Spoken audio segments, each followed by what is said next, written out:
We are live. Hi, guys and girls. Gallifrey497 here. Welcome to today's live stream, where we're going to be reviewing the two penultimate episodes for Series 11.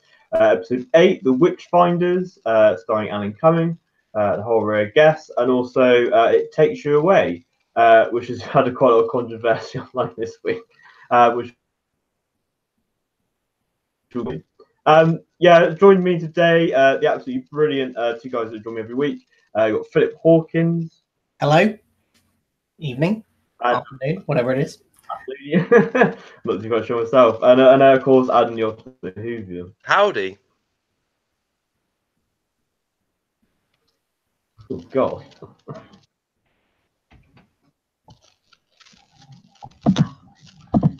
So I was coming from my one.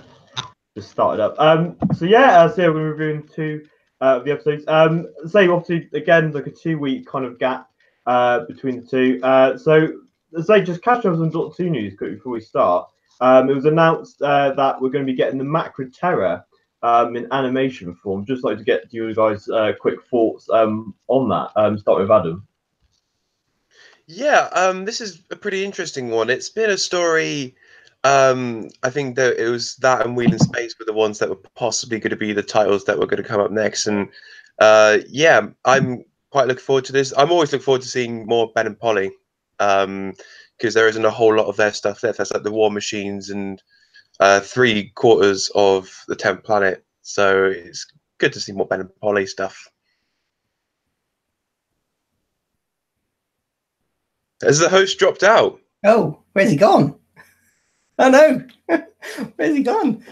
Okay, well, should we carry on or do we? It still says we're live on here. So how can we be live if he's dropped out? That makes no sense. Yeah, that's true. Well, I'll say what I think of the Macra Terror in the meantime. See if he pops back up. I thought it was good. I think it's. I thought it's a really. I've been wanting to see what this is like because obviously we had the Macra in the David Tennant era, and that was the first that I had really encountered them. I hadn't listened to any of the audio of the existing episodes, or anything like that. So I'm really excited to see it, and I think the animation style looks quite good. The only concern I have is that they might put the new logo on it, and I want it to fit nicely in with the rest of my classic DVDs. So if it doesn't have the new logo on, I don't know what's what I'm gonna do. I have to do a custom cover or something. Very strange. Where's he gone? Should we message him? I guess so. Where have you gone? We've lost him. There we go.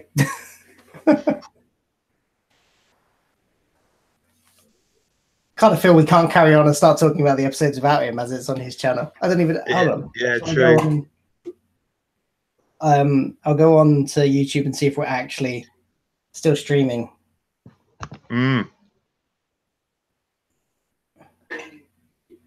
Yeah, I think we are. No, we're still streaming, and we've got 4 people watching. So hello, 4 people. Froth, hello. He's said hello, and that he loves Doctor Who. And who is your favourite Doctor? His is Matt. So there we go. No, that's somebody else. Where's he gone?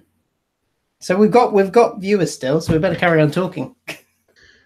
Well, I'll say Tom Baker, the 4th Doctor, is my favourite Doctor. I just love the bohemian kind of curly-haired traveller. I think his portrayal, he's always, very forward-thinking and very I think he's got everything about him. You can tell that this is an alien or an outsider of the universe, and Tom Baker just portrays that wonderfully. So, Tom. I find it really hard to pick an actual favorite Doctor. I think I've got my Doctor because everyone has sort of their Doctor who was the sort of one that they sort of most attached to when they first started watching it. But I don't think I've got necessarily a favorite. For me, that my Doctor is Paul McGann, because I started really watching the show around about 1996 when the TV movie was on. I watched a bit before that, and I had a couple of VHSs, but I only sort of started really following it around then. And then I read loads of the Eighth Doctor Adventures novels, and I've got most of my Big Finish collection is Eighth Doctor. So I suppose in that sense, he's kind of my favourite. But there's something about all of them I love in some way or another. Even Colin Baker, who I don't necessarily like so much on TV, Big Finish is brilliant. So yeah, there's definitely something about every Doctor.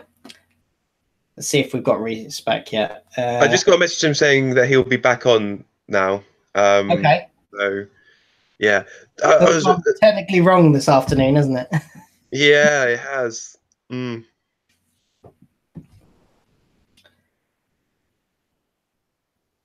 I really like the Stuart Manning stuff in the background, like the Into the Dalek and then Night of the Doctor, I think. I got those at LFCC this year, along with three others. But I got those. I've literally just bought the frames for those the other day, so I've just got them framed. What I really like. Hey, Reese is back. Hello, Reese. Sorry about that. It sounds like we were still streaming as well. Yeah, I thought, oh no, it's going to be cancelled, but I was pretty used to it. We were a ship without a captain for a while there. Oh god, yeah, tried to fill as best we could. I'm sure we did, mate. What are you guys talking about then? I catch none of like what you were talking about. We were talking about like Stuart Manning stuff. On the comments asked who was our favourite Doctors, so we answered that. Amazing. Oh, brilliant. Yeah, sorry about that. It just all went up. I was like, no. But we are back. So yeah, I think we should just crack on with our review of the Witchfinders. Get straight into it. That's KV2. Yeah, so the Witchfinders episode 8, going back into another historical episode. Obviously, prior to this, we had two amazing historicals with Rosa and Demons of Punjab. How does this one fare up? So the synopsis reads, the team TARDIS lands in the 17th century England in the midst of a witch trial. Despite her own non-interference policy, the 13th Doctor cannot help but try to stop the killings. However, with King James growing suspicious of the Doctor and her ways, it's up to the friends to play the Witchfinders and uncover the hidden mystery behind the trials. Yeah, so just on the story. Start with Adam. Yeah, The Witchfinders was probably one of my most anticipated episodes this season, mainly because it was the one with Alan Cumming as King James I. And for that, I would say, yes, Alan Cumming pretty much is chewing the scenery, like, you know, I think he brought a new definition to the term chewing the scenery, because he really was just one of the more standout sort of guest roles we've had in an episode. He was very good and very entertaining for when he was on screen, so I really like that. I think the TARDIS team were pretty decent on the whole. I wouldn't say this is my favourite of the historicals we've had this season, but it had its moments, but also it sort of did kind of lose me nearer the end, but we'll get onto that when we talk nearer the end. So it's sort of 50-50 for me. Yeah, I'm similar with the. What are you, Flip? What are you looking for? For me, it was the opposite of Kablam, because Kablam I felt was, for me, quite a weak. I know a lot of people disagree with me, but quite a weaker episode most of the way through, and then was saved by its last 10 minutes. But this one was sort of the opposite. I think it was really strong most of the way through, and then I think the last 10-15 minutes kind of brought it down a bit, unfortunately. But Alan Cumming was brilliant. I thought he, like I say, chewed the scenery amazingly. He pulled that off really well, because that could have. He was very over the top, and I think some actors that wouldn't have worked with, but for some reason with him it really works. And yeah, I enjoyed the episode mostly, apart from a bit towards the end. Yeah, I think I know what you're talking about, and obviously, yeah, we'll sort of get into detail as we go on. So, as I said, obviously, we first see the Doctor. We don't see him get out of the TARDIS. We just see him straight into the adventure, and of course, they witness a witch trial. What do you think of the opening scene of that, kind of setting the tone of the witch trials? Start with Philip. At the very start of the episode, I thought was a little bit weak. I didn't. There was some the way it just kind of. We started and they were there. Sometimes that really works. I don't think it necessarily did here. It kind of, because they didn't start. like they didn't even start in the middle of the action, which can work sometimes. They just sort of started in a really boring trudging through a forest, which yeah, that was a bit weak. But once they got to the witch trial bit, I thought that was yeah, good. It was engaging, and I piqued my interest once we got to the witch dunking bit. What about you, Adam? Do you think it's... I guess, yeah, very similar. So you sort of sort out it's this kind of festival, sort of have that little light-hearted bit at the beginning, to the bit where Judy's like, "Oh, I love apple bobbing," is like a sort of light open until it sort of goes in that more serious direction of the witch dunking, which I think for those scenes are quite tense and that's basically tense. So it was a decent opening, and it sort of builds you into the more kind of darker edge of the story. Fair enough. Yeah, I could agree with Philip. Really, I think when they start with the Doctor Who story sort of straight into the action, I think if you're sort of like carried on into it, it's great. But it was quite a kind of slow burner, I thought. But like I said, I think when we got to the witch dunking stuff, that was quite a good thing. Obviously, seeing the Doctor kind of going past her own morale, I thought was really, really good. Obviously, then we kind of meet Becca Savage, who's obviously the actress. Has been quite a lot of other stuff, Kim Benadorm, and then obviously then she sort of takes the Doctor. What do you think of her story arc? Because she obviously starts off as a villain, and obviously at the end, she does obviously embody the villain. I'd say they try and make it kind of that sympathise with her a bit. At the end, but I didn't really buy it for me. Yeah, what do you think about her character and kind of a slight-ish redemption at the end? Starting with Adam. Yeah, Becca Savage.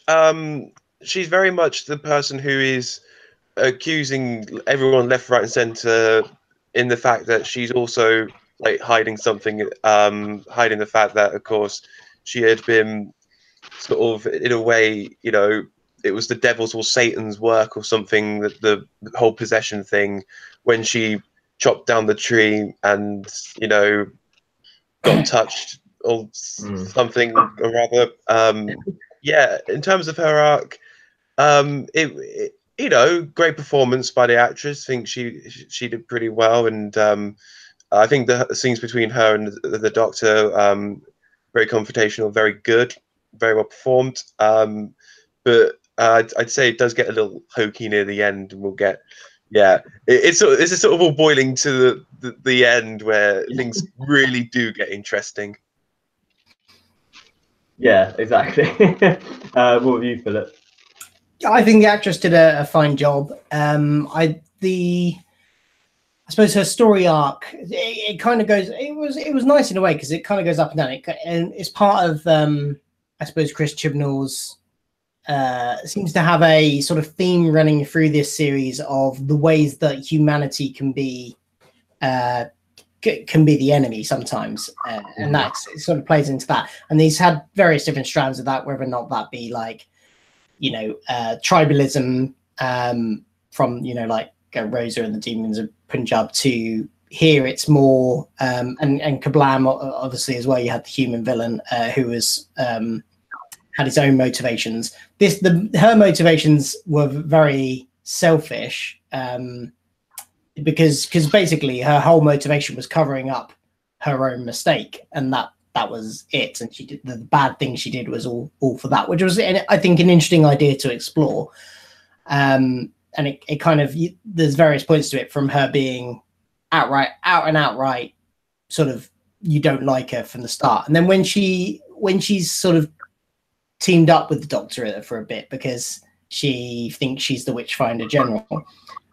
She's sort of, you can see her portrayal change a bit. So and the way she acts, and you start to, maybe they're trying to get her to soften a little bit towards her, but like you said, I don't think it necessarily works. And and obviously they were going for the sympathetic angle at the end, like, oh, I made a mistake and I've just been trying to cover it up, and you're meant to feel a little bit sympathy for her.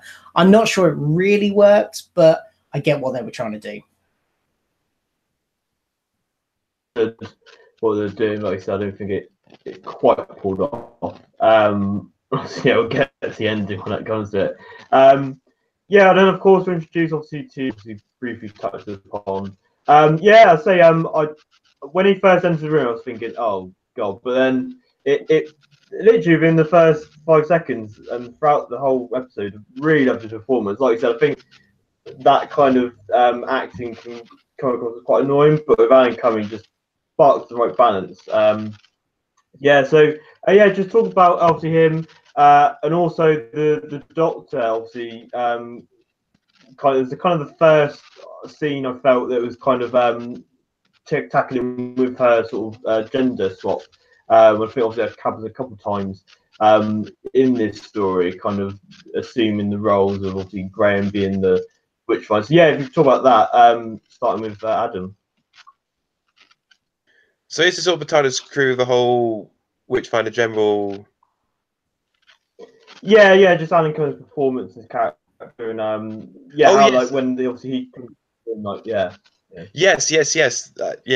Let's go back to me. I've watched this episode once on broadcast, and I guess in fact, this is just kind of a slight little tangent. It wasn't what I didn't like cling to go back to. But Alan Cumming was, I think, probably the standout of the episode. I think he gave a very good performance. Really liked the scene with him and the Doctor when she's accused of being a witch, and she's sort of, offering him, "Do you want to know the secrets of the universe?" And that really good scene. Yeah, and then of course there was that scene where he thought Graham was the actual Witchfinder General because, of course, the Doctor being a woman, he sort of allegedly assumed that that role went to Graham. So then the pass was handed to Graham, the hat was handed to Graham, then back to the Doctor at the end. It's all really good. And yeah, I think whenever he was on screen, it was probably my favorite moment of the story. I think Alan Cumming gave not just a camp. I wouldn't necessarily define the whole thing as just camp. I think, but also very. He had some pretty dramatic scenes with Ryan when he was talking about his father and stuff. So Alan Cumming does do the kind of more dramatic elements of the character very well, and I don't think and there are sort of camp moments, but also sort of camp moments that aren't like outright pantomime. So yeah, I think this was the more it's more like balanced performance. Definitely, I think Alan Cumming is the strong point. Yeah, definitely agree there. He's like you say, he had both of the bits because he did have the kind of more exuberant things, and I noticed that when he had an audience in the story, when he had an audience of more than just one person, he was more sort of showmanship, sort of extravagant and all that sort of stuff. And then when he was more one-on-one with someone, like you say with Ryan, and also when he's got the Doctor tied up and he's having that conversation with her, which I think has been one of Jodie's best moments of the series so far. He got much more serious there as well. So I think he did that nice balance between the two. And if you watch it, I've only watched it once as well. I haven't watched it since broadcast. But I think if you rewatch it, if I remember, it's when he's got an audience of lots of people, he's more showmanship, and when he's a one-on-one, he's a bit more serious. So that was really nice, I think. Yeah, no, you're definitely right. Yeah, I'd say obviously when he kind of first is introduced, or does have like a few people's audience, but I say obviously when he's one with like Ryan, for example, so they say that sort of charade sort of goes away. Quite interesting. Yeah, of course, obviously we see the mother, the grandmother to a beautiful Willa, who was a girl who Yaz tries to comfort. Yeah, what did you think of that performance and that character? Did you find potentially annoying, and also what did you think? Because obviously it was kind of revealed. Obviously, it was kind of like a family circle. And yeah, what would you make of that twist? Again, starting with Adam. I really liked Yasmin in this episode, and I think it's it kind of ties in with episode 9 a little bit as well. It's the whole, I think Yasmin's become very sort of motherly sort of towards Willa, become very much a sort of mother figure role to her, you know, being protective, just generally trying the best to comfort her and really you know, just you know, be chill with her. So I thought that was really, really good. Mandip Gill was great, and in sort of episode 9, that role is given to sort of Ryan, but then even Ryan in that episode was like, "Why are you so good with kids?" And just it was all kind of part of the role. I think that was mentioned in that episode, but yeah, I think she was really good. Yeah, Willow was pretty decent as well. Not too bad. Not the greatest, but that's kind of thing with sort of younger actors. We sometimes, you know, they're off the mark or they're on the mark, and she was kind of in the middle there. But I think, yeah, I think I started to see a quality in Yaz I didn't quite expect, and I think Mandip Gill did it really well, and I'm kind of glad it was also kind of addressed in the next episode as well. So yeah, that was good. You, Philip? Yeah, first of all, I'll have to apologize for my own review where I called Willa Tilly throughout the whole review, and I think that's because I think that might have been the actress's name. So I think I quickly looked it up on something and just misread them the wrong way around, and ended up calling the character Tilly for the whole of my review. So apologies for that to the actress, but yeah, no, I thought she was okay. She was. I don't think there's much to say about her really. She was okay. She was fine. I don't think there's an awful lot there to say. I think the character was probably necessary, and I think it worked quite well. But I don't think there's anything really stand out to say. On Yaz, I think she was used at least a decent amount in this episode, whereas some episodes she's been more in the background. Whereas because she had that whole sort of story bit with Willa, you know, it felt like she had a decent amount to do in this episode. Even if it wasn't quite still on par with the other two, even Graham and Ryan, it still felt like it was enough. It didn't feel like, oh yeah, they've just forgotten about her. So that was good. Yeah, so they've been trying to kind of get that right balance of the TARDIS team this series. And I think I think they did it better than other episodes this Witchfinders. But I say obviously Yaz had obviously that moment with Willa, and they kind of went off in pairings, which was quite nice. Obviously like the Doctor and Yaz, and then Graham Ryan. Yeah, talking about the TARDIS team now. Yeah, just like favorite moments. Great stuff. Like so obviously the Doctor, I think, like Philip said, had one of the best, my personal favorite 13th Doctor moments when he was obviously tied up and talking to King James, which was just it was just a really powerful scene, and the acting was just on point. I thought it was really great. Yeah, I thought Graham had some amazing comedy moments this episode. It was great, obviously as well with Ryan. Yeah, I thought with even though that kind of comedy thing of Alan coming, obviously King James' character obviously trying to kind of get with Ryan. It obviously kind of sort of supported that, and was kind of quite encouraging. I liked it at the end as well when he gave him a little badge, and obviously it was nice for him to kind of have that sort of character development of interacting with people better and stuff like that. So yeah, what about you guys? Any sort of favourite moments from the Doctor and the TARDIS team or stuff? Start with Philip. Well, Bradley's hat. You gotta love the hat. I love the fact that he just kept it on as well throughout like pretty much the whole episode. He was like, "Yep, yeah. I've got the hat. I'm wearing the hat, and I'm gonna be proud of the hat." Loved it. It was brilliant, and it's just the fact that nobody like mentions it again. He just goes around the rest of the episode wearing it, and nobody like nobody mentions it at all. None of the rest of the TARDIS team like mock him for it or anything. He's just there the whole way through. I love that. I thought it was a great little touch. Yeah, and Ryan, I think it's all the same points you mentioned. I think King James flirting with Ryan was the sort of standout comedy moments of it, and just Ryan's reaction to it, I think, was brilliantly played as well. Just his kind of like, oh, okay, I don't really know what to do about this. That kind of like reaction.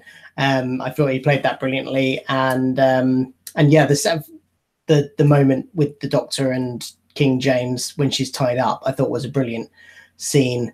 And the closest we've got to sort of a standout 13th Doctor moment yet. I still think we're waiting for something a bit more oomphy, something that makes her really stand out. But that was, I think, is one of the closest moments we've got to it. Yeah, so obviously we've got a new sort of obviously tonight's episode and the New Year's Day special. So hoping tonight's episode that moment will come. What about you, Adam? TARDIS crew. I'll start with Graham. Probably he was, well, I don't know if he was given necessarily, well, I guess maybe the least to do, but still entertaining. Bradley Walsh. I love the Ezekiel Tarantino joke at the end. I thought that was really good. And yeah, he Bradley's cool in the hat. There's something about it's weird how, you know, Bradley Walsh is cast in Doctor Who. More to the I think it's definitely more the comic relief kind of episode for him, but we're still entertaining and not like overbearing or grating in any way at all. So that was good. I like the King James and Ryan stuff. It wasn't just him. It wasn't just showing that him flirting and Ryan was just more dismissive of it. He was kind of like he seemed flattered, and you know, and they had that nice conversation in the woods, just the two of them. The kind of one-on-one, which is great, and of course the one-on-one with the Doctor was a really good scene too. And Yasmin's little arc in there was really good too. So the TARDIS team were very, very good in this episode. Brilliant. Yeah, that brings us on now to the point I know I was trying to talk about with the threat of this episode. Now, we talked about this last,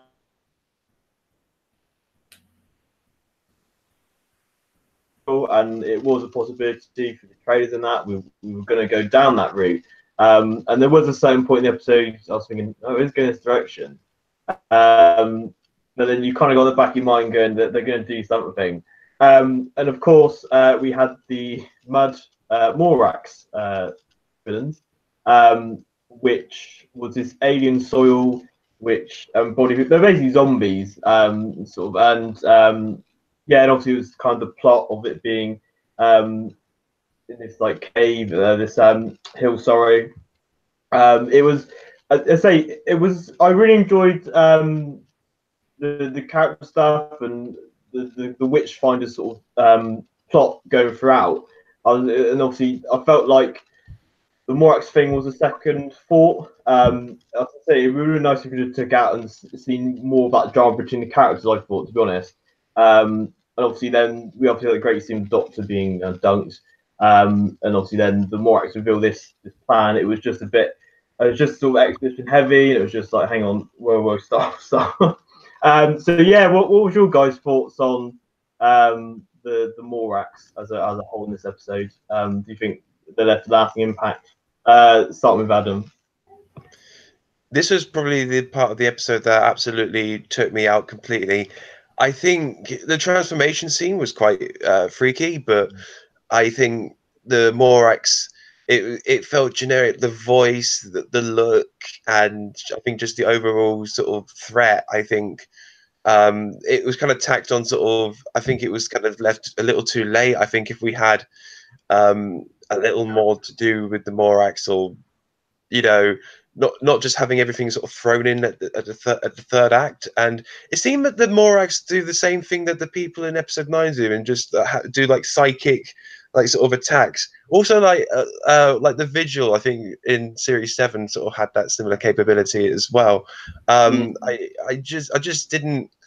I think it was they left it too late to kind of introduce them or make them in any way impactful. So I think, dare I say it, probably the most unremarkable threat we've had this season. I think just because it was tacked on, it was, as you can say, it was exposition heavy. It was just like we were imprisoned here for war crimes and all that stuff. I didn't necessarily care. I think the horror tree looked laughably terrible. I know it's Doctor Who, I get it, but you know, even so, there are some things that's like, I think it also kind of lost for me, like this kind of historical. I think it sort of was building up to be, sort of be more of a pure historical, tonally, but sort of it sort of went in a direction where kind of it did sort of really bog it down a bit. So not a fan of the Morax, I'm sorry.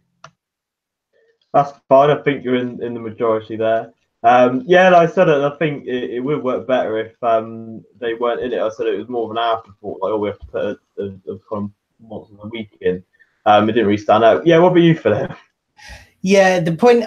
I mean, I haven't been shy about the fact that I kind of really wanted this to be a pure historical. Actually, I was really hoping for it to be pure historical. I know that was very unlikely from the start, but I kind of kept my fingers crossed for it. But it didn't happen. And I didn't mind it too much when the mud monsters first turned up, when the Morax sort of first turned up.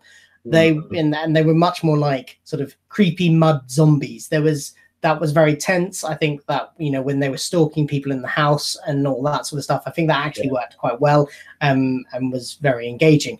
When they started talking, and when Madame Savage got possessed by one, though, and started, like you say, exposition heavy, spewing out her plans and stuff, and it just sort of turned into a very generic alien invasion story at the end, and which I thought was a bit of a disappointment. It'd been a really interesting episode exploring, you know, various ideas that I thought were quite interesting, and with some interesting performances up until that point. And then it kind of just fell at the end and became this generic bog standard alien invasion story with quite ropey visual effects. You mentioned the CGI tree, with it all spewing out and stuff. That for a show that this series has been really good for the CGI so far, I thought that was a bit of a letdown, because so far they've even on the things that people haven't liked necessarily, like the Pating, I don't think anybody could argue that the Pating didn't look well realized, even if they didn't like it. Whereas this, I think both I didn't like it and it didn't look good. So there's that, and Madame Savage, once she'd been transformed, kind of just looked a bit like I've seen somebody else say that they look like a Buffy the Vampire Slayer villain, sort of like Anya from Buffy the Vampire Slayer when she's in her vengeance demon mode. It looked a bit like that. So the visual effects let it down, I think, at the end, and the just general tacking on that plot at the end there, which I don't think needed to be there. I think they should have just kept creepy mud monsters. But yeah, maybe we've just kept them on like you said, on just on that, not going too far into explain this like war crimes and all this transformation stuff. Yeah, I said I thought when they were first introduced, when they were kind of that sort of the other witch the been executed sort of embodied now, that was really creepy. Yeah, the find out when they're trying to sacrifice King James. I thought the face was quite. I think for a child it would have been quite creepy. Yeah, again, I think the CGI wasn't too bad, but I think, like you said, compared to what they've done this series, which has been just hitting out the park, it kind of felt sort of like a few series ago they'd be doing that. But yeah, as I say, it was just more of an afterthought, really. I think if they just concentrated more on the characters, having more sort of a dramatized thing with that. But like I said, it's the kind of thing with Doctor Who where it's always got to be. But like you said, Philip, I think it would be interesting to have seen it as a pure historical, and I think it would work better as that. But say like I said, I think if they kept the minimalism of the mud creatures and the Morax, I think it would worked better. Yeah, is there anything else? Any moments or character beats you guys want to talk about? I think we've covered everything this episode. yeah, I think so. It's just I was also just going to say that I thought it was because we've had 3 historicals this year. I think it's probably, even though I thought it was mostly up until the end very good, I think it's probably the weakest of the historicals. But I don't know if you go where would you rank it on that. But yeah, I'd probably say it's my least favorite historical. But then I sort of I hold the sort of previous 2 to such like a really high standard. It felt if it started to feel more like an adult drama in a sense than rather which is sort of the more Doctor Who end, where you do have the kind of the more kind of alien villains, where with Rosalie sort of had the space racist, and then Demons of the Punjab, it was kind of the Vajarians, but they weren't really like an alien threat trying to take over or do whatever. So those two sort of played it a little differently. And it's quite interesting at the end of this one that they had giant spliffs that were going to save the day in the end. That was that was an interesting visual. Yeah, that's a thought that came to mind watching that. Yeah. For me, I think it's the weakest one. But it's not a bad historical story. I think it's compared to ones we've had. But I think the historicals we've had this season have just been so good, and just not just great Doctor, but great TV as well. It's 2 episodes with Demons and Rose that have got people talking outside of Doctor. So I think although it didn't reach that kind of level of sort of creating a conversation, I think it was still pretty decent. And obviously, say the Witchfinder stuff, I thought was a real thing, which has not really been explored. But yeah, obviously, then you kind of got the sort of Monster of the Week thing, which I don't think blended well. So so overall thoughts. As I say, it was a least favorite historical for this series. But I say it was a pretty decent episode. I thought there was some nice sort of character moments. Again, that was the best sort of Doctor moment yet. I thought Alan Cumming was absolutely brilliant. It was, to say, one of the brilliant guest actors this series. He really brought life into that character, which could have gone sort of the thin line of being sort of an annoying side, or he gave it a real nice balance. There's a supporting characters are okay, not as they not really stand out. And of course, of the villain, obviously just more of an afterthought, not well executed. It'd be quite interesting actually to see if it was like originally pitched as a pure historical, and then Children was like, "Oh, we need to put some monsters in there." I don't know, but yeah. So as I say, middle of the range of the series, to be honest with me. There were some really amazing moments, sort of character stuff, also the Doctor and that. But I wish it focused more on the historical stuff than kind of the last minute Monster of the Week type thing. What your closing thoughts on the story? Start with Philip. Yeah, it was a good episode, like I said, until the sort of last act of it. There was some good stuff in it, and some really funny moments as well, which is nice because it's always good to get that mix of serious and comedy as well. So there were some really nice funny moments in it, but you had a really interesting message and sort of not message, a really interesting theme explored, I think, with how people that are sort of scared can do stuff to save their own skin. And you didn't just see that with Madame Savage, you also saw it with Willa as well, because when she's put on the spot and told to denounce the Doctor by King James or by Madame Savage, or she'll be tried as a witch, then she does it, and we know her as a good person. So that was really interesting to see how even good people can be so scared that they will turn on people and act in ways that aren't necessarily how they would normally act. So I thought that was all really interesting, and overall a good episode, but just slightly let down at the end. Brilliant. Yeah, I say I forgot about the great comedy stuff, which is again nice balance throughout. What are your closing thoughts, Adam? Mostly what Philip said. It sort of was good until near the end. I think Alan Cumming was very good. I was very looking forward to his performance, and I think he gave a more three-dimensional kind of performance rather than just acting exuberantly camp, and that was basically it. I think he was very good with that. Some nice TARDIS crew moments here and there. You got some pretty good. You got some really sort of tense Winter Duncan scenes there, all directed quite well as too. And I think while it's not my favorite historical, I like it for being at least distinguishably different from Rose and Demons of the Punjab. It was I guess in a way gothic, but a lot lighter in comedy. I think it's probably the more comedic of the three historicals we've had so far, which isn't necessarily a bad thing. It is good to sort of not just have the same historical, a couple of times over, but have it, of course, different setting and have it a different tone and different kind of story for where it's going to go. However, the Monster of the Week did pretty much let it down for me. I didn't thought all the exposition to do with the Morak stuff I wasn't invested. I don't in any way feel if they come back, I think expand a lot more with anything. And sort of the visual effects wise, I think I'd agree with Phil with at least the Pating. It looked like it looked good despite the fact I wasn't a huge fan. It did it was better integrated, but this kind of didn't. It pretty much felt like it was going for a more serious historical until it turned into Scooby Doo. So I'd probably give this 6 giant spliffs out of 10. Amazing. I say after the episode, there was an interview with Alan Cumming, and he said he'd been talking to producers about a possible return in the future.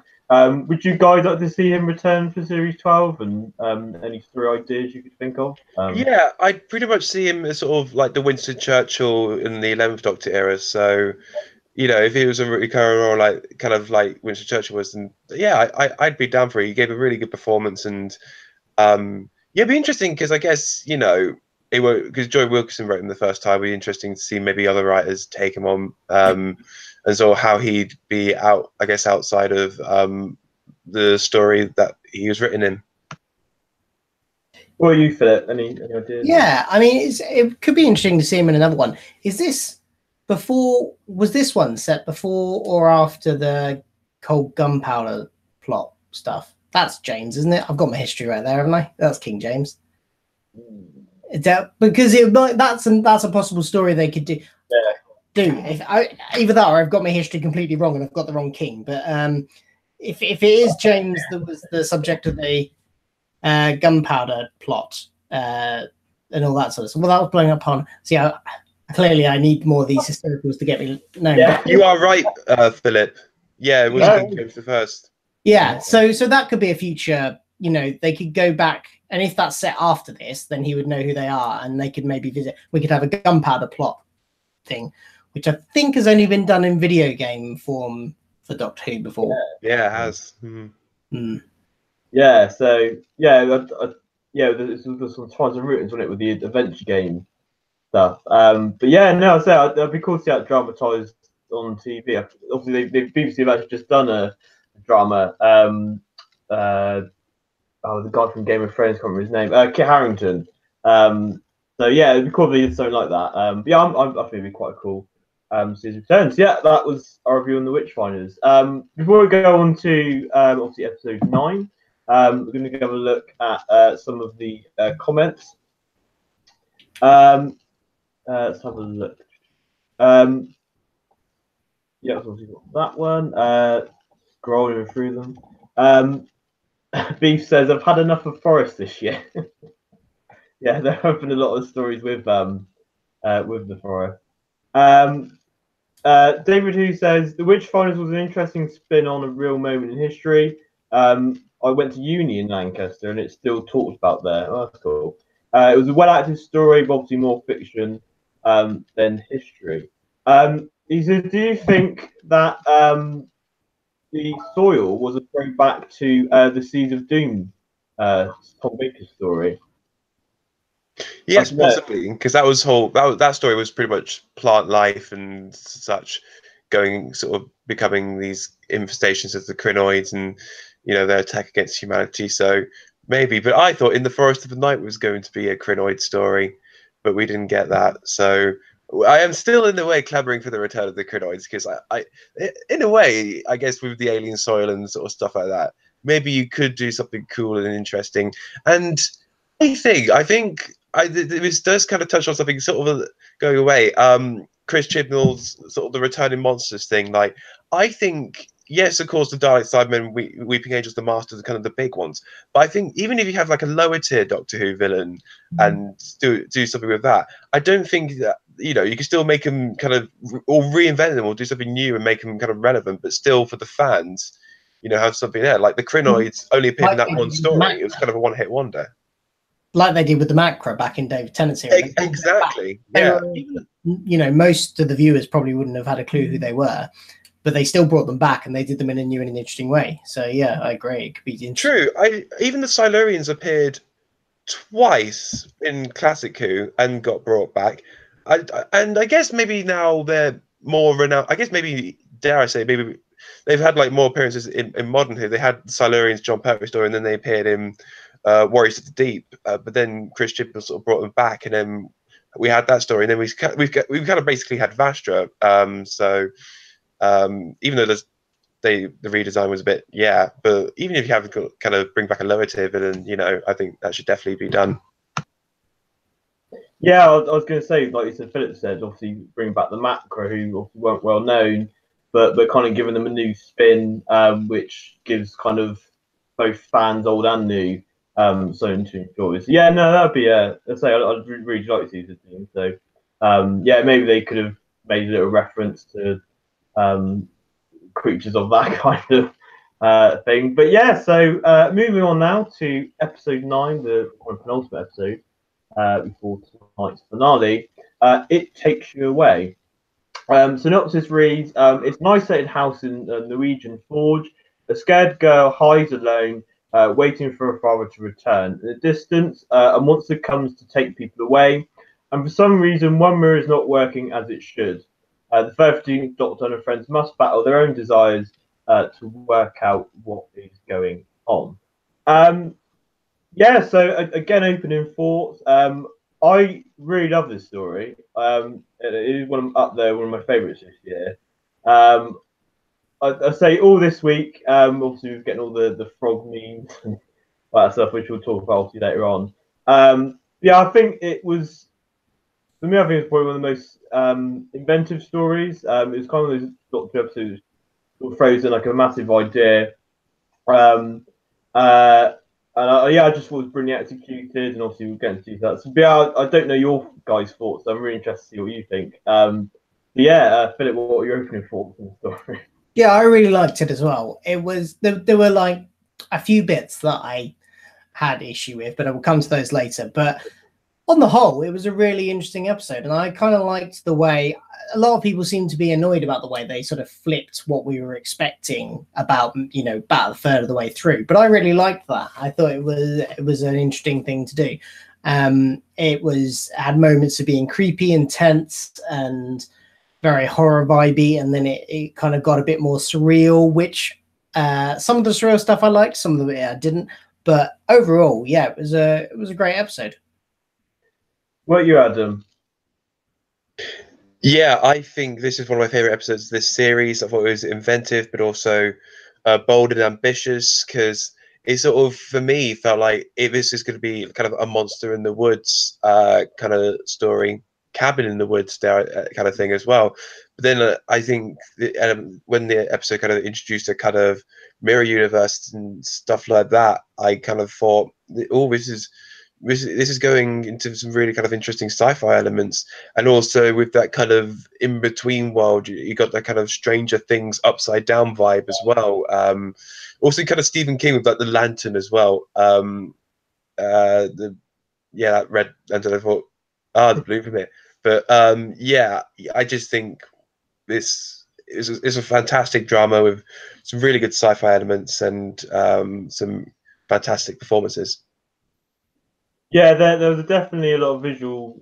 I feel homages, obviously, like to so his obviously balloon thing, the light up thing, that was obviously a direct reference to the It Clown. Obviously, yeah, the upside down zone in Stranger Things. Yeah, so I think it I don't know if it paid homage or influence from them. I'm quite interested to see what the influence stuff is for that. But yeah, so obviously the episode obviously starts out kind of sort of tense vibe. Obviously, there's sort of when it's obviously Nugent Forest, and obviously find this abandoned house, and obviously they go exploring, and they're obviously sort of going in uncharted territory.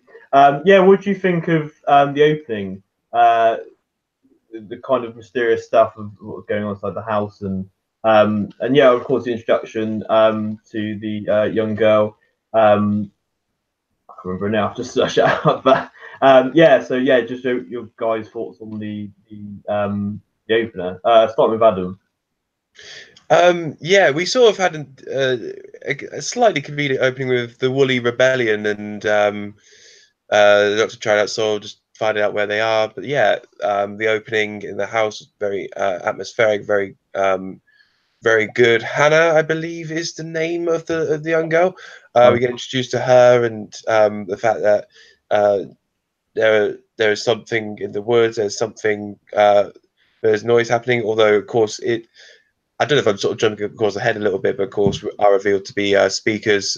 So her dad ensured that she'd remain in the house. But it was a nice sort of cold introduction where they can sort of get to know their surroundings and get introduced to Hannah and stuff. So that was all really nice. And yeah, I did think throughout this episode, throughout the beginning, sort of what was going to come out, what was going to happen, what monster was going to come out and yell boo.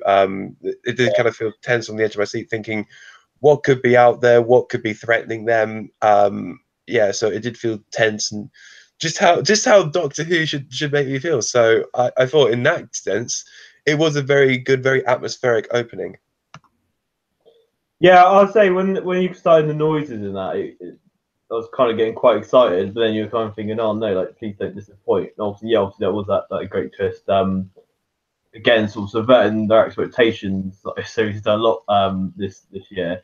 And yeah, no, I don't think anything could have compared to that. But obviously, say you're now sort of left playing your imagination of what this creature could be. Yeah, what about you, Phil? What do you think of Yeah, I think they did a really good job of setting up the scene. I think everything kind of worked really well together. So all the cinematography, the whoever was the director of photography did a really good job there of setting up the scenes. I think the shots, the mixture of the shots, the music, and the acting and everything sort of came together really well to create this really tense, creepy vibe that kind of evoked. And used lots of the tropes, but in a good way, of the sort of horror genre that's the kind of cabin in the woods-esque horror genre.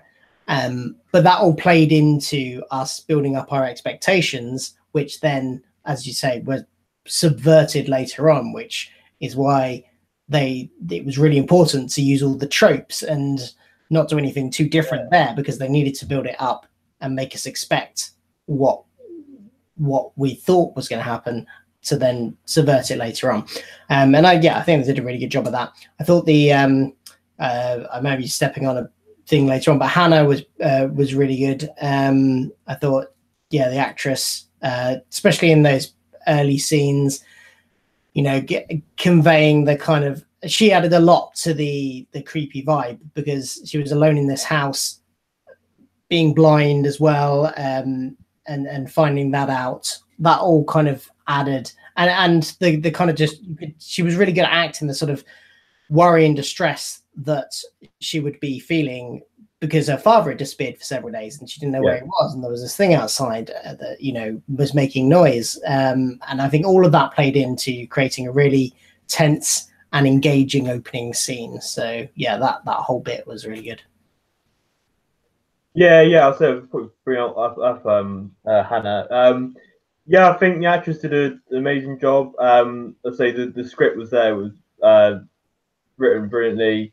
The role, I thought, obviously it did spark conversation. Obviously, sort of having blind actors in a TV film, which seems to be quite a niche, which is quite disappointing. So I hope this sort of gives more opportunities for blind actors to have more roles sort of written for them.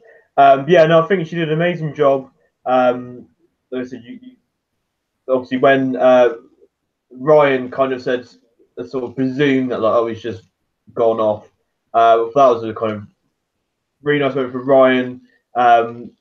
it's kind of like a learning curve thing for him again. Yeah, no, I thought she had her own initiative. Yeah, she was quite the moral compass of the story. And like Philip said, obviously, with those horror moments at the beginning, it played really well into that type of thing. So yeah. Just what are your thoughts on Hannah? Yeah, she gave a very good performance, and I think her Norwegian accent was very good as well. I think sort of acting, of course, acting, I guess, in the accent, but also acting afraid and acting and going through all the gamut of emotions in a Norwegian accent. I think she really brought to life such a believable and genuine characters. So I think, yeah, I do apologize, but I have forgotten the actress's name. But the character that she portrayed was, I think, was really very good, and I think was definitely it is definitely a highlight. It's in a way the story it's sort of around her missing dad, and how she's sort of dealing with life sort of without him, and then coming to sort of determines that you know he is out there, and also I think one of the good scenes in the story was when she's like, "Oh wait, hang on, you're not my mother." Like she's the one to kind of pick up that something's not quite right. But yeah, I think it was kind of more Graham who's really kind of come around and sort of believes that universe and believes that Grace is there and stuff. So because I think the doctor's like, "Oh, Hannah can sense it. Why can't you?" Because she's kind of the first one to kind of be like to immediately say, "Oh no, this is a fake." Yeah. Yeah, that's it. I've been trying to put my finger on that really. I think you've summed up really. It's like, yeah, of course, with a being blind, you just trust their other senses more. And I think when you go into that world, obviously a gut feeling is like this is not my mother. This is something wrong. So yeah, I think that's probably why obviously Graham has a more of a harder time. But yeah, have you got any other thoughts on Hannah, Philip? I just looked up the actress's name. It's Ellie Woolwork. Yeah. Ah, yes. She hasn't done much else really. I was looking on IMDb. She's only done one other bit of acting, according to IMDb, which was a film called Imagine in 2012. So she, someone who hasn't done much acting, well, certainly professional acting anyway. On maybe she's done some stage or something, because they don't list that on IMDb. But yeah, she did. I think she did a really good job, and I think it was the right call to hire someone that was blind, if you can find someone. Obviously you're not always going to be able to, but it kind of, I think it really added to the sort of authenticity of it as well, because it didn't feel like sometimes when you get blind people, blind characters and stuff, it doesn't feel like they're blind. Even I'm trying to think of one now, but the only one that's coming to my head is Daredevil, but that's not a very good example because he has other senses that compensate for it. But yeah, I think it added to the sort of authenticity of it, and it felt very real because it was. So I think that was definitely the right choice. I was going to add to that. I think it was Rachel Sterling in the Crimson Horror who's in Doctor Who who's the I think it was Ada, the blind woman in that. Of course, the actress wasn't blind, but yeah, there was something about that performance that kind of felt a little off to me. Great performance, but also, yeah, I think, as you say, the authenticity does add to it a bit. Yeah. Yeah, no, it definitely does. So obviously we have the Norwegian creepy house. Obviously we're introduced to this mirror, which takes us through to the Stranger Things-esque world, where we get introduced to a character called Ribbons. Yeah, when obviously first story, I was a bit like, whoa, okay. But yeah, I really warmed to his character. I thought he was quite funny. And of course, he was used as a kind of example of what the moths could do. Yeah, they obviously in the news, obviously like it's called like the sort of tradesman kind of thing. I'd say I don't think there was an explanation of why he was there. He just turned up there. I was just trying to think. I rewatched it the other day. I didn't think there was an explanation for that. And obviously, yeah, I think there was a nice moment when he was sort of trading and sort of sabotage or stuff. Yeah, I thought it was a really great character. As I say, obviously, but no, he took the Sonic, and I was kind of thinking like, just take it away, take it away. But obviously he didn't. But he tried to, but obviously had to kind of sacrifice that. So yeah, what were your thoughts on the kind of creepy cave type thing between the two worlds and Ribbons' character? Start with Philip. As Adam said, it was for me as well, it kind of evoked the Upside Down from Stranger Things. It kind of had that kind of very decaying kind of alternate world type feel about it. But I think that was fine. I didn't mind the fact that that's not a criticism. That's what it reminded me of. I thought it was quite good for the most part. I thought Ribbons was, Kevin Eldon, who played Ribbons, was very good, and he's really good in most stuff I've seen him in. I've seen him in a lot of stuff over the years. And okay, I didn't really like it. I think I first saw it. What did I first see him in? I first saw him in something called Hyperdrive, which was a comedy sci-fi a few years ago on the BBC. So he sat on a spaceship type thing. Kind of had a bit of a sort of Red Dwarf type vibes about it, but it didn't only lasted 2 years. But he was on that playing this kind of kooky. I can't remember if he was an android or just an alien, but one of the two. He was very good in that. Anyway, going a bit off track. And but he's very good in this. But I think he was a bit underused. They didn't seem to use him to the full extent. While he was on screen, he was absolutely fine. I really enjoyed watching him, but I just think, I think possibly one of the few criticisms of this episode is they tried to pack too much in, possibly, and they didn't have enough time for everything, because there were those set pics released as well, weren't there, with them all standing with yet another creature in that set that never appeared, so that clearly whoever that was got cut out completely. So possibly they just planned too much for this episode and didn't really have the time to fit it all in, which is a shame. The only other than that, I think the what was it called? Not the in-between. What did they call it? Oh, I can't remember what they called it now. But that world was fine. The only other criticism I have of that world is that I thought the moths looked, while great in concept, I think they looked very classic Who in terms of their execution, which was a shame. I think they looked a bit weak on the visual effects on that. But other than that, yeah, it was good. Anti-Zone, I think it was called. It was a special definition.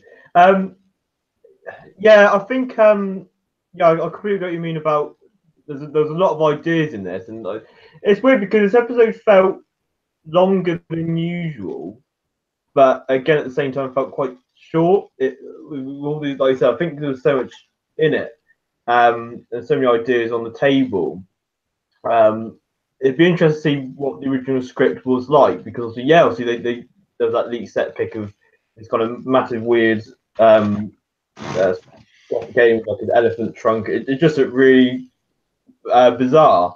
So it would be interesting to see if they ever do obviously Ed Himes, new writer for it. And it'd be cool to see like a kind of like maybe if they publish it as like a target nomination later down the line. Maybe seeing what that's to say, because it already seemed like an episode full of big ideas. So it'd be interesting to see what was cut and what didn't sort of make it. So, I think, like I said, at the same time, it felt quite long. But let's say there was a lot of ideas to play with. Adam, what do you think of the Anti-Zone and Ribbons? It was a really cool set. It was very evocative of the Stranger Things Upside Down world. It was eerie. It was something very sci-fi-esque, and just I think every scene in there just dripped of atmosphere and intense scenes, which were very good. As for Ribbons, I was a bit disappointed that he didn't reveal himself to be the master, because he sort of didn't. There was that kind of, and it's probably like a random thought, but he did almost remind me of Razor, like, of course, who did turn out to be the master, of course, but then like that kind of character, that kind of performance, that kind of side that like he put on, and that I I drew the two together and thought, oh, but he was decent. Not like a stand-up, but you know, he had a very dramatic death from moths. So yeah, decent, really cool stuff. I'll say this: it did probably feature my favorite line from the 13th Doctor, like so far, and that's no, I want you to follow this nutter through the dark, which is that's basically Doctor Who in a nutshell. You're the companion, and you're following this nutter through the dark and the light and everything. So there was something. It was like a funny line. I just smiled at that line. It's kind of, I guess, a strange line, but at the same time, there's just something about it that just felt, this is Doctor Who. You just follow people just following this absolute nutter through the dark, scary world of Doctor Who. So I really like that. Yeah, it was really cool. I think it still kept up the tense moments. And yeah, I was always like intrigued about where this really was going to lead into the other zone, which we'll go into discussion quite soon. I'm just busy. Yeah, like right away. Yeah, I know what you mean. That's okay for him. Where you just mentioned. Yeah, so obviously then we go obviously into the other side of the mirror, which seems kind of like obviously initially like a fantasy world. Obviously you find Hannah's dad's just decided to live there because his wife's there, and kind of try and spark a balance between his daughter and his supposed wife. And then of course we get the shock twist that Grace is there as well, which I think Graham, I'm going to say Bradley Walsh again as absolutely amazing performance, as well as Grace as well. You know, obviously he has such a struggle, obviously leaving the end. It kind of has that sentimental value. So yeah, what did you guys think of that side of the mirror, pre the frog? Starting with Adam. I sort of got there. I really like the attention to detail as well. Like it was the image was literally mirrored. Like I think they kind of noticed this because of Jodie's and Bradley's partings as well. They're kind of on the opposite side, and I think it was when they went into the kitchen where I kind of went, oh, this doesn't look. Yeah, it's mirrored. It was a really cool effect and very well done. I think this I think being in that other side of the universe, it adds some very good drama, and it is mainly down to the Graham and Grace stuff. And yeah, when his wife said, "Oh, if what your friend got here just soon after," and you're like, "Who is it?" And you probably I guess it's weird because maybe I didn't necessarily think it would be Grace, but it was. I was like, yeah, it's Grace. I think maybe, and I don't know if this is kind of a slight criticism, whether they should have had something that tempted the Doctor and Yasmin rather than just Graham, like a form, that would tempt the Doctor, or a form that would tempt Yasmin. Perhaps like Yasmin's sort of with Prem from the Demons of the Punjab. Maybe you could have had him in there in this kind of anti-zone, but it was just a form that tempted Graham, and that had tempted. I forgot the father's name, but him. Yeah, it was. Yeah, I feel I'm probably just going to go into this now. Love the Graham and Grace stuff. It was kind of bittersweet just seeing them reunite. And thematically, of course, this brings up the fact that Graham was like, if you're really Grace, describe this to me. Like he had like a necklace of the frog, which was a form that, of course, Grace sort of liked. And when the frog turned up, I thought, because they were on about the frog necklace earlier, this must. And then Sharon Clark's voice came out. I was like, yeah, okay. So it didn't like completely take me out when that bit actually happened, because earlier with the whole frog necklace thing, that. So yeah, this is, and then we get some really good stuff with Graham trying to accept Grace and trying to accept that this could happen, like that he could be with her and such, and it was some great dramatic moments from there on out. Yeah, brilliant. Yeah, we'll probably talk about the frog as his own thing in a bit. But yeah, I'd say that's the exact same reaction I had. Obviously, I know there were subtle hints to the frog in the woman who fell to earth. Like apparently the frog on Brian's desk, and there was like photos. Yeah.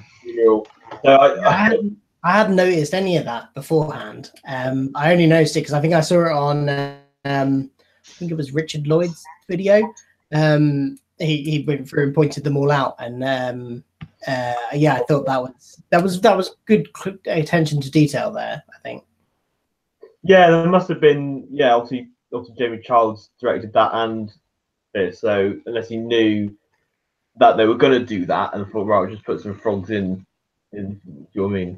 It's quite good. So, yeah, what are your thoughts, Philip, on this alternative mirror world? Yeah, I liked it. And I liked the whole. I don't know if we're moving on to this yet, but the whole concept of it being a simple universe. That I thought was a really interesting idea, and I'm surprised it's something. I don't think Doctor Who's done it before. I might be wrong. Maybe it's been done in The Big Finish or something like that, but I haven't listened to. But it does seem like a very obvious, but not in a bad way, thing for Doctor Who to do, and I think it worked mostly really well. I liked the whole flipping thing that Adam mentioned as well, where they flipped the camera so that everything was kind of reversed. That worked. That was a nice sort of subtle detail. I think Jamie Childs is very good on the subtle details in lining up shots and thinking about what he wants to appear on screen as well. I think he's very very good at that. And yeah, I liked the twist. I liked the fact that when we came across Eric for the first time, the dad, we found out that Ryan had been right. You know, when he said said to Hannah, always you. I was right, and he got. I quite think it's obviously not a nice thing to have happened, but it's just no, of course that's not what happened.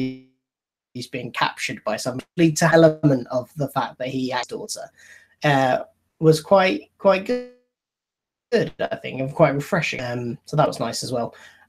So yeah, I like that whole and yeah, the Grace and Graham bits were the highlight, I think, of the episode as well. I liked. I think his whole arc has been brilliant, and I've been, so amazed by how good he is at this really subtle acting, and he showed it again here. These are sort of just very subtle facial expressions, and you can see the emotions running across his face and the tough decisions he had to make, or whether or not like he had to, you could see how difficult it was for him to reject that Grace as a fake Grace, and it was only when she showed that she didn't care about what happened to Ryan in the other side. He'll be right. He doesn't need us. That I liked that as the way that it snapped Graham out of it as well. That was really fit well with the arcs that we've seen over the show so far. Yeah, I completely agree. I'd say, Bradley Wolf very much like quite led performance to Graham. Agree and such. He's really on point, I think, with that character. As I say, those moments goes for like the highlights, really. What else? Just going on to the rest of the team this week. I also think Graham had a standout performance, really. It was lovely seeing Sharon D. Clark back, and I think Yaz was pretty good at it with the Doctor.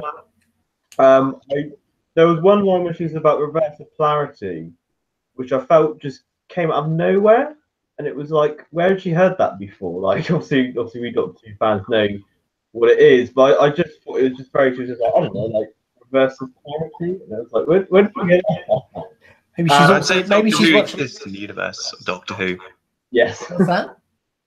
I was going to say Doctor Who exists in the universe of Doctor Who. It exists as a TV program. So Yasmin at one point was watching a couple of John Pertwee episodes. It didn't click that they're the same character. Doctor Who may not exist as a TV program, but it has been established that Star Trek does, and that is something they say a lot on Star Trek as well. Reverse the polarity. So it's not just a Doctor Who thing. I would also say, I was going to Remembrance of the Daleks. There's that little bit where it does say is BBC television, the time's 5:15, because the episode of Remembrance of the Daleks was set in 1963, and just as it's dark and it like cuts away. It's a completely different show. It's Doctor Who. Yes. Oh, brilliant. I think Ryan had a great performance episode. And Cole. I realised this obviously started with Hannah. Obviously, they didn't get off straight away. By the end of it, I think they both sort of realised how they sort of needed each other through the episode to get through the situation. I think Jodie was brilliant. I love the way she dealt with Hannah. And also when she was in that world, sort of trying to convince people that, trying to get them back to the normal side. Obviously, she had a great speech with the frog. Just summarise your thoughts, I guess, on the Doctor. Ryan Graham. Starting with Adam. I think Graham, was brilliant in this, especially the dramatic moments. When I think one of my favorites, when he sat on the bed, just looking down. I think even with a look, Bradley Walsh is just absolutely on point. And I think the line that pretty much broke my heart was, "Doc, I know what you're asking me to do, but I just can't."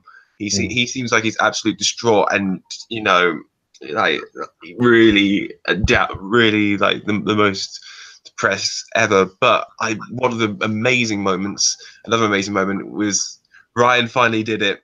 He called him Granddad, and that just made me just smile. I love that there was that Doctor Who poop edit where there's like a load of people around watching that scene, and everyone just like absolutely in like celebrating and everything. I thought that was all us Doctor Who fans when we sat around watching that. Like, he finally did it, finally accepted it. We had that moment, and it was great. I'm hoping in the next episode, or in tonight's episode, that he does do the fist bump, because that was the thing he does. Is to fit after the fist bump, but of course Ryan rejects that. So hopefully, right at the beginning of tonight's episode, we will get the fist bump as well. But that was really good. Ryan taking on the sort of parent role this time round. Sort of, we had Yasmin the previous episode. I think he did.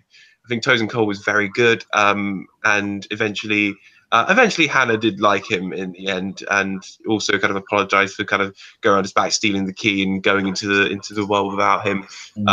So yeah, that was good. Yasmin, I think kind of sidelined, but was also more paired with the Doctor.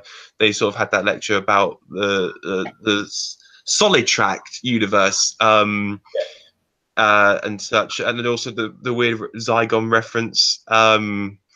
Granny 2 was a Zygon. Or an agent for the Zygon. That was random but cool. The Doctor was really good in the story as well. I really like the line in the anti-zone where I want you to follow this nutter into the dark. That just kind of sums up Doctor Who as a whole for me.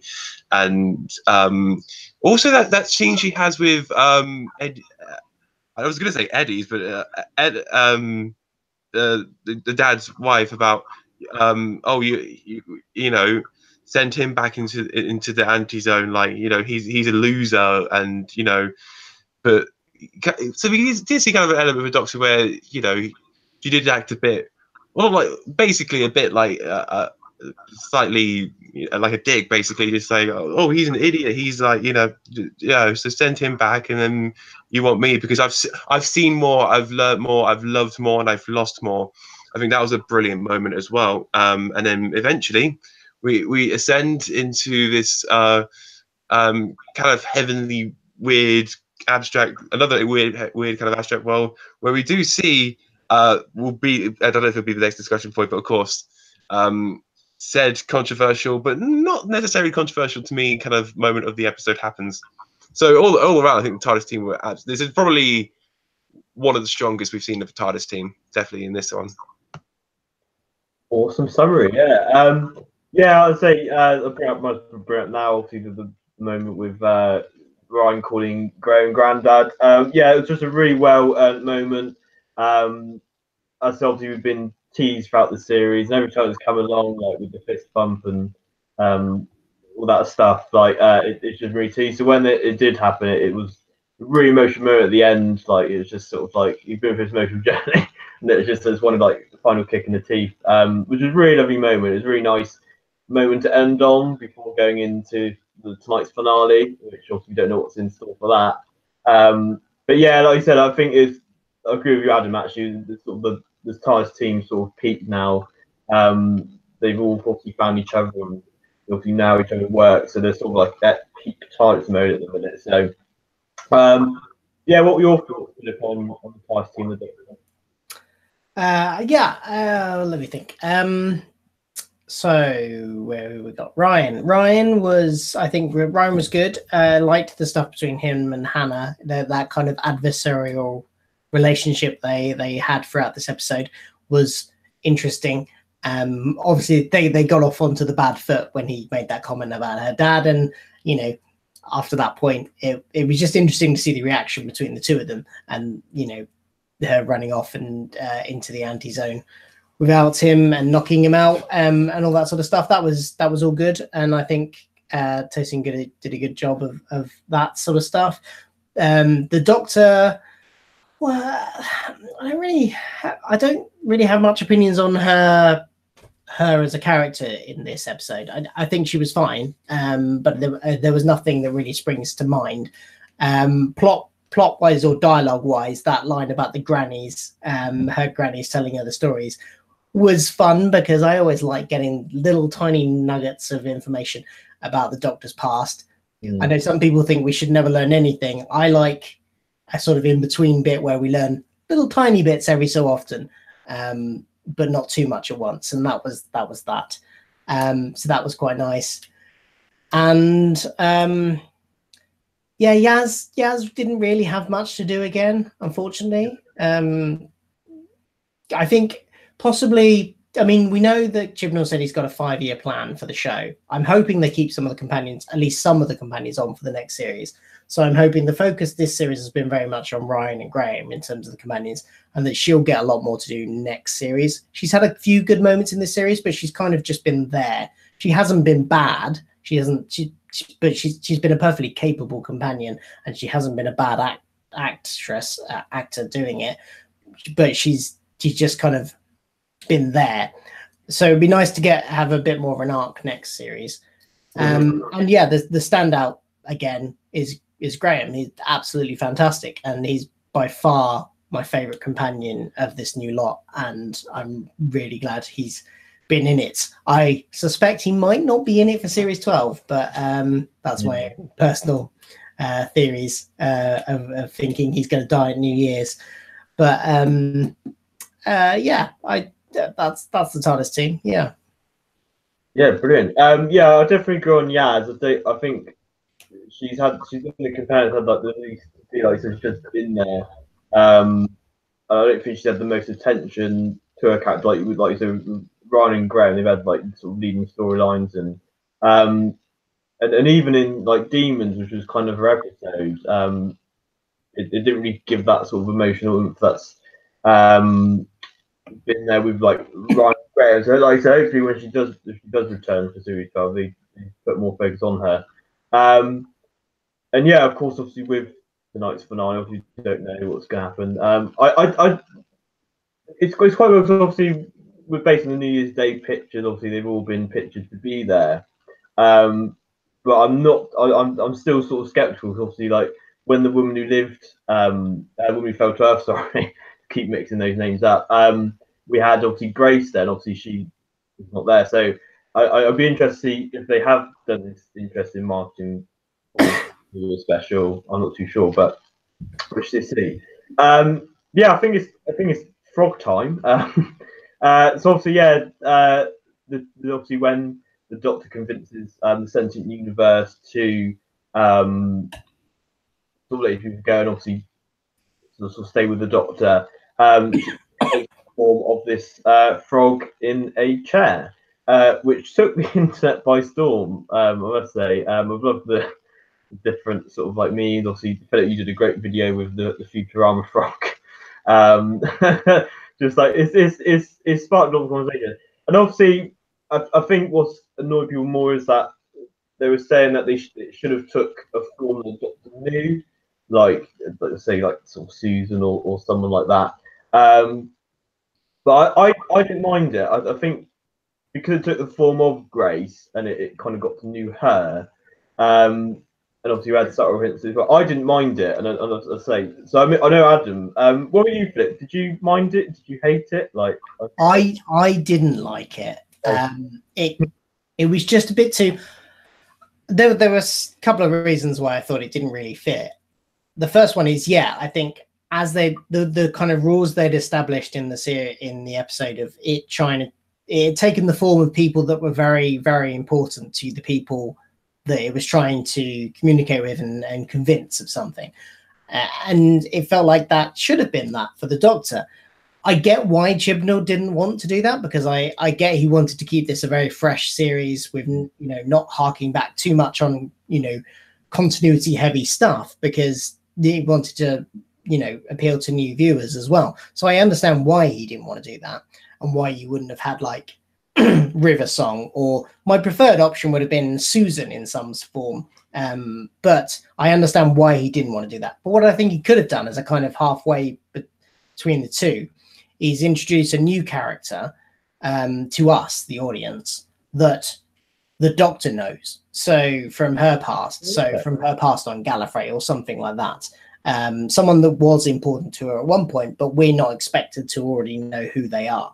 And that way they could have fulfilled that sort of the rules that the universe had sort of set up of how it appealed to people, but also wouldn't have alienated or newer viewers, but also would have left a bit of a mystery. They could have tied it into the Timeless Child stuff that's been set up, and it could have fed into future plot arcs for future seasons as well. I think that might have been an interesting way to go instead of what they did.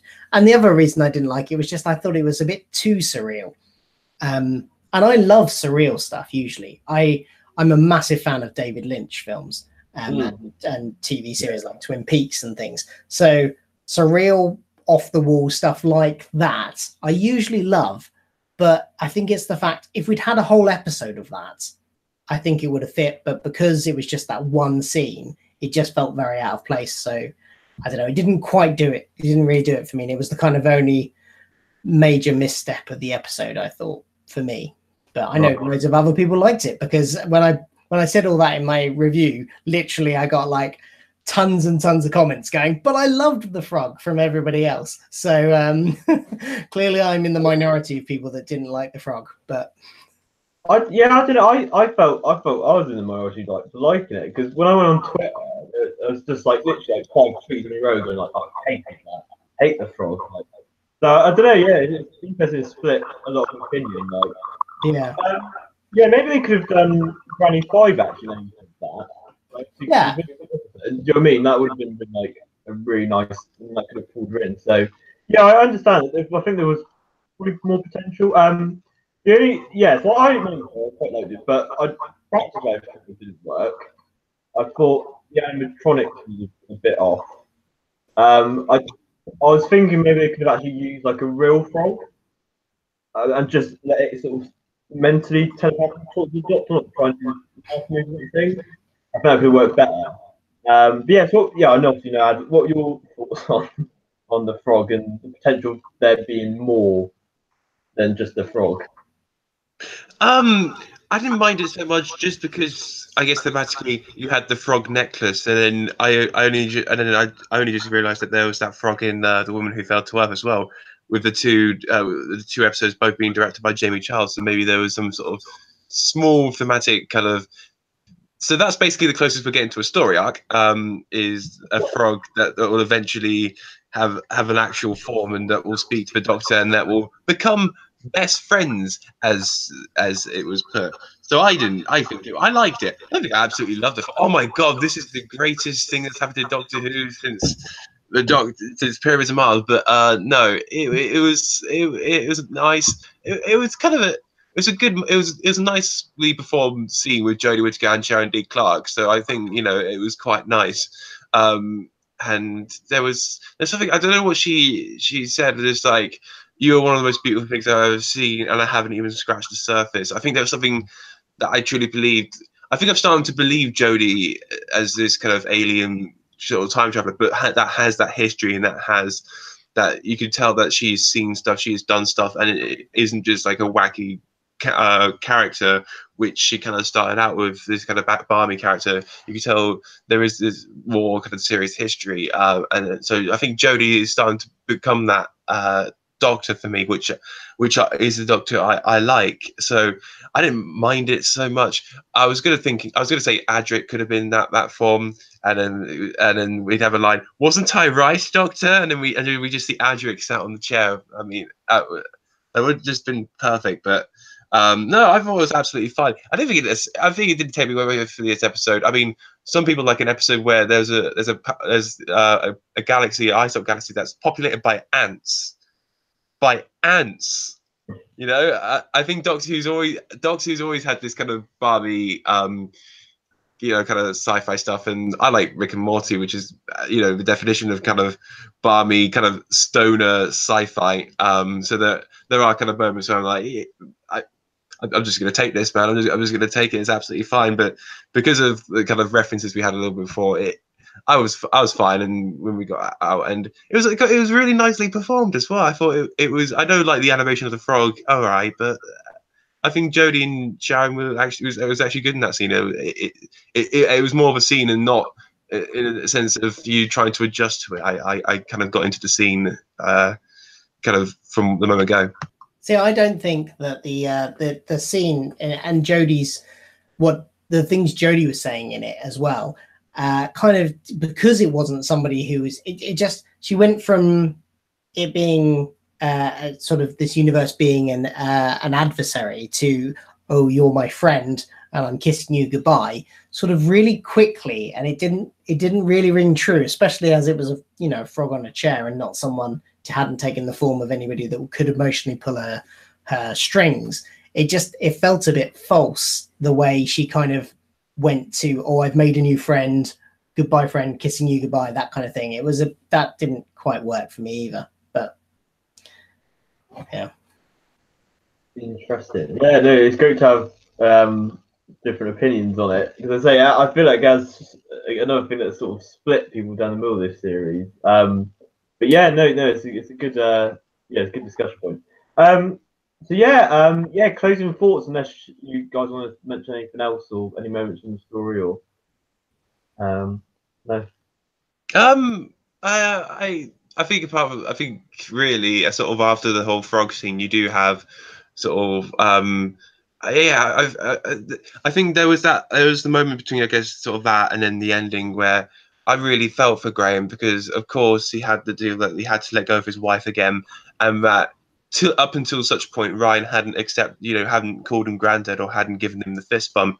But then there was that kind of, and then when that moment actually kind of happened, I was just like, that felt great. Like, I think Graham, felt fulfillment that, Ryan finally, called him granddad and accepted him and such. All we need is that fist bump in the finale. I'm sure it's going to happen.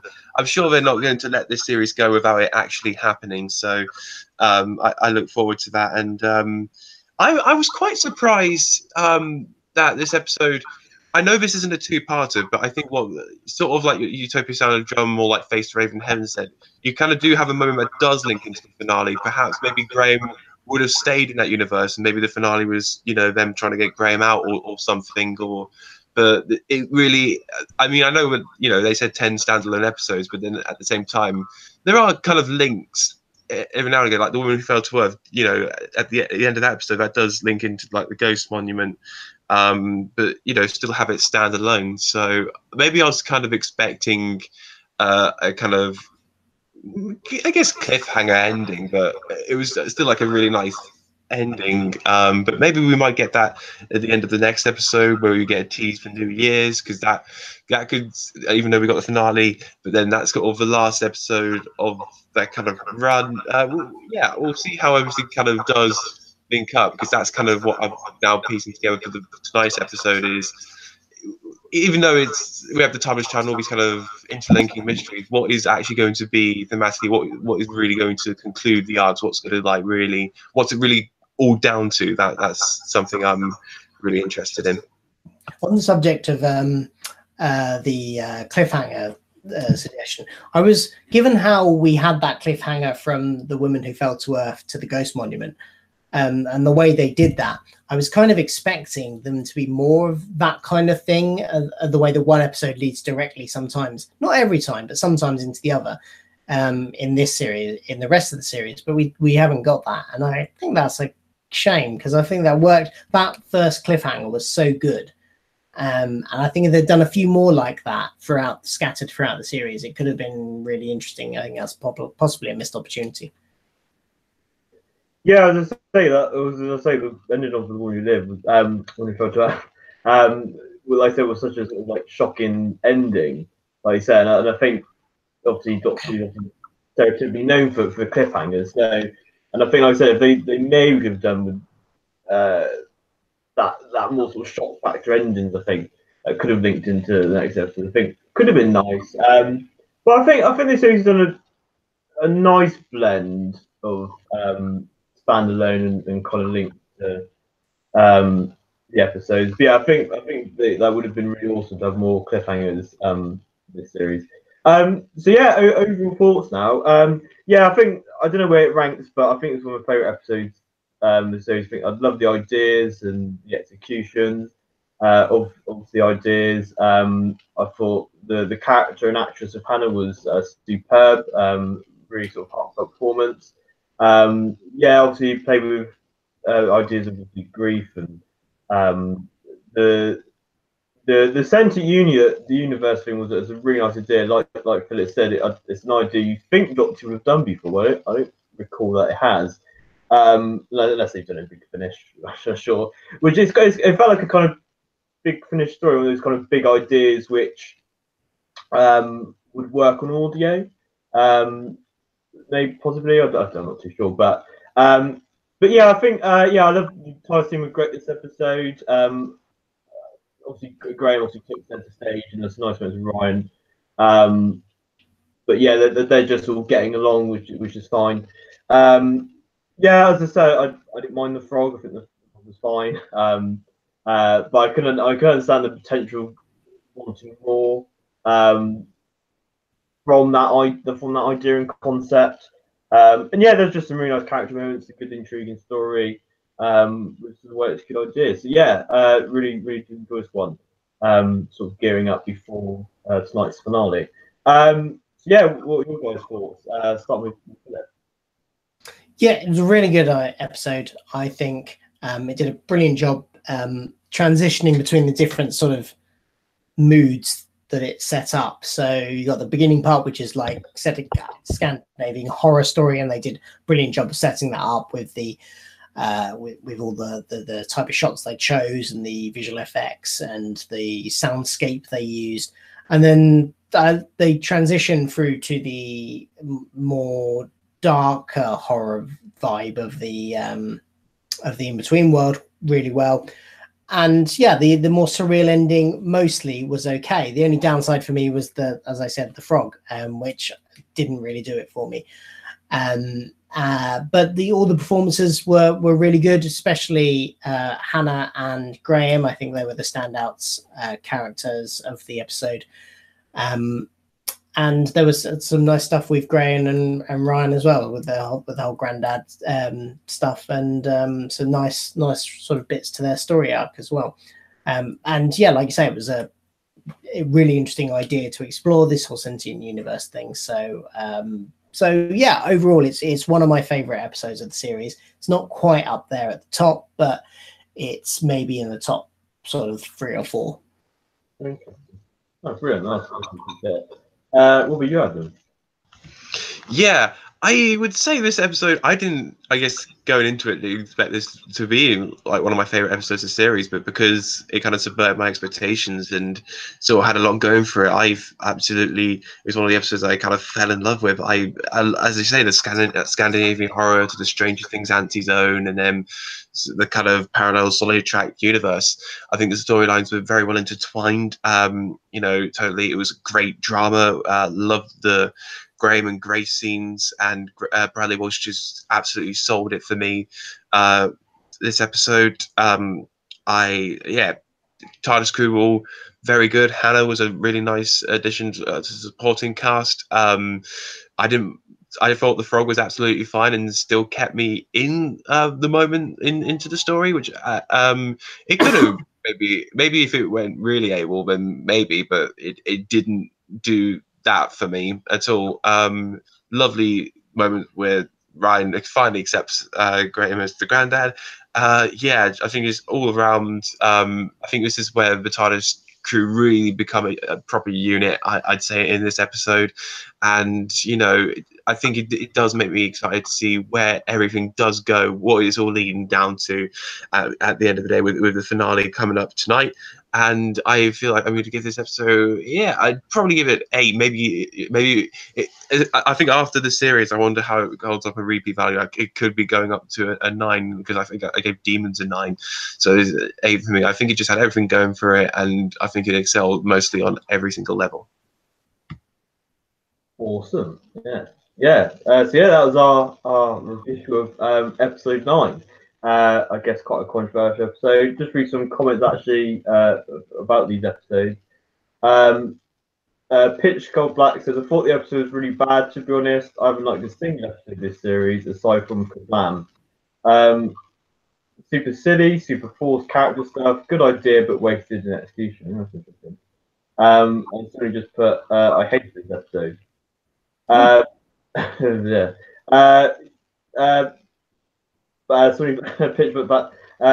twist: the New Year's special is Jodie and Kermit the Frog fighting Daleks. I wouldn't pretend.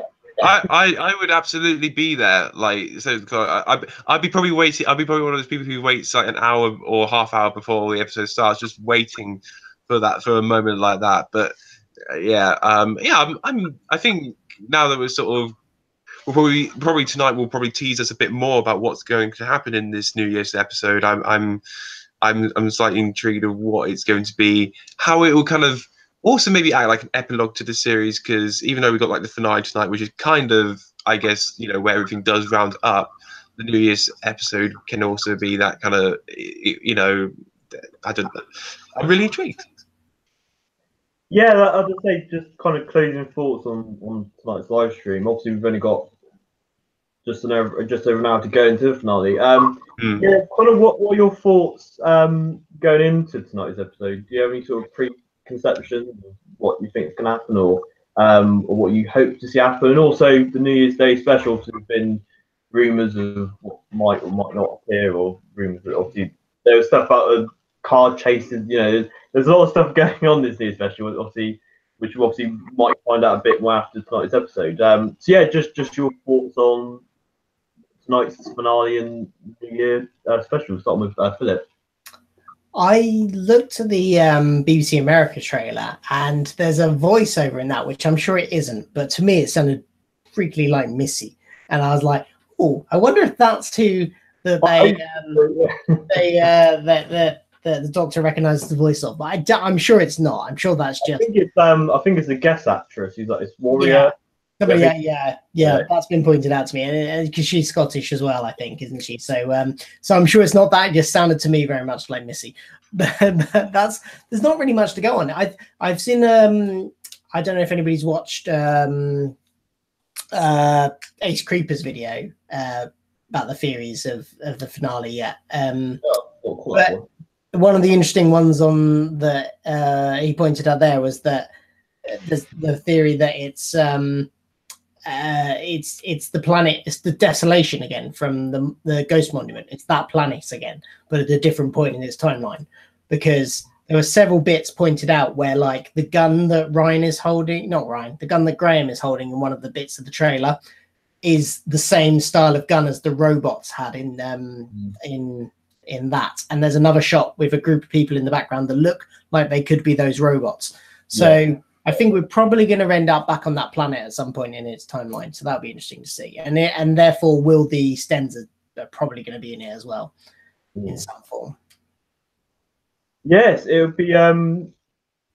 Maybe it's saying that because when I watched the TV trailer earlier, like I said, it definitely is those soldier robots because it's got the red eye and the like. So maybe it's a kind of trend law situation where it's like they kind of visit the planet in aftermath, and this is maybe tonight's like the peak with the Stenza and all that stuff. But obviously we had that kind of tease, obviously in the trailer of going like Doctor Gun. I know that voice, and obviously that leads to so much speculation of classic monster stuff. And you kind of just not getting your high hopes up because I think we kind of all know who it will be.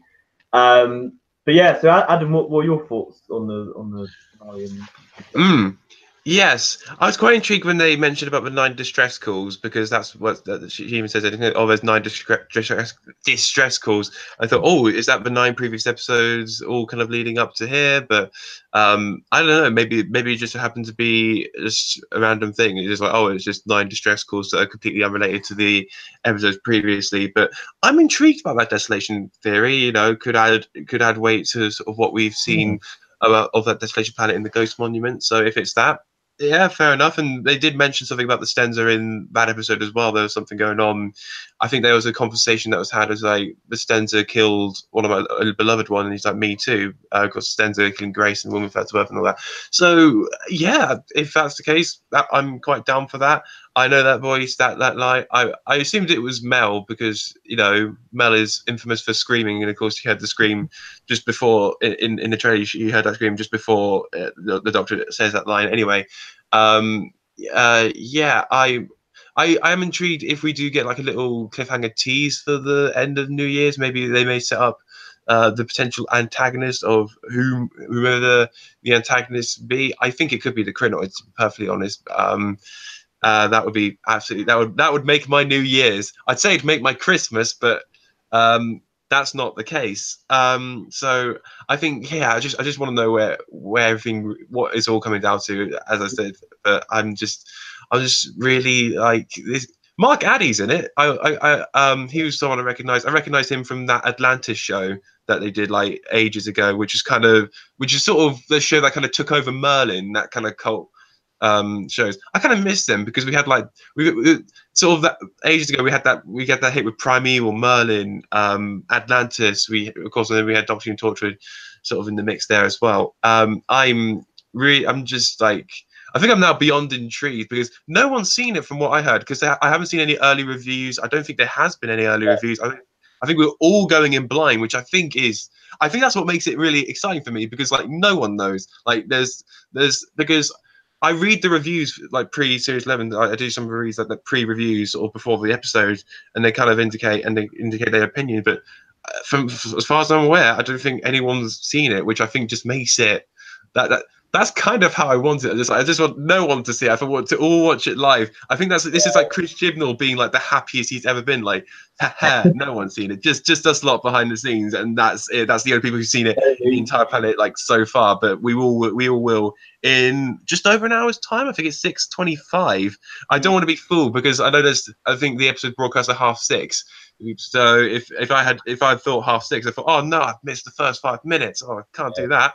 But maybe it's kind of usual finale buzz, and I don't think Chris Chibnall's one for. I don't think he'd mess up a finale per se. Like Moffat, we were kind of worried like sometimes if he would put the finale in the right place. But yeah, I think the closer we get, the further I'm just intrigued. Yeah, it would kind of be like a Avengers Infinity War situation where it's all released on the same day, and there's no, like I said, there's been no leaks, there's no pre-review, so. And I think on the New Year special, obviously, lots of rumours and there's details that have been released. But I think once we get tonight's episode over with, we'll kind of know which direction that's going in. Obviously, from the pictures, we know all the companions make it out based on those pictures. So it's a weird film. I would have held if that is the case, I think I would have held back on releasing any images or details on the New Year special till kind of later on. But obviously, they're building up to Christmas and the holiday thing. So, but yeah, we'll just have to wait and see. Only just over an hour to go. 6:25. Doctor Who says, "I'm worried for this episode, but hope it's better than I think." Yeah, I think, yeah, as I say, we've kind of got a basic plot. But obviously, yeah, I think this episode's going to hopefully take on a ride. Yeah, it'd be interesting. I'd say, yeah, it'd be interesting to see what Chris Chibnall's sort of Doctor Who finale will be. I think it'll be quite different to what we've seen, but hopefully the stakes are high for the TARDIS team. Hopefully they sort of come out of it with some kind of, sort of a risque coming out of it. So yeah, so we'll have to see. So yeah, I think that wraps up tonight's Doctor Who live stream. Just over nearly an hour to go until the finale of Series 11.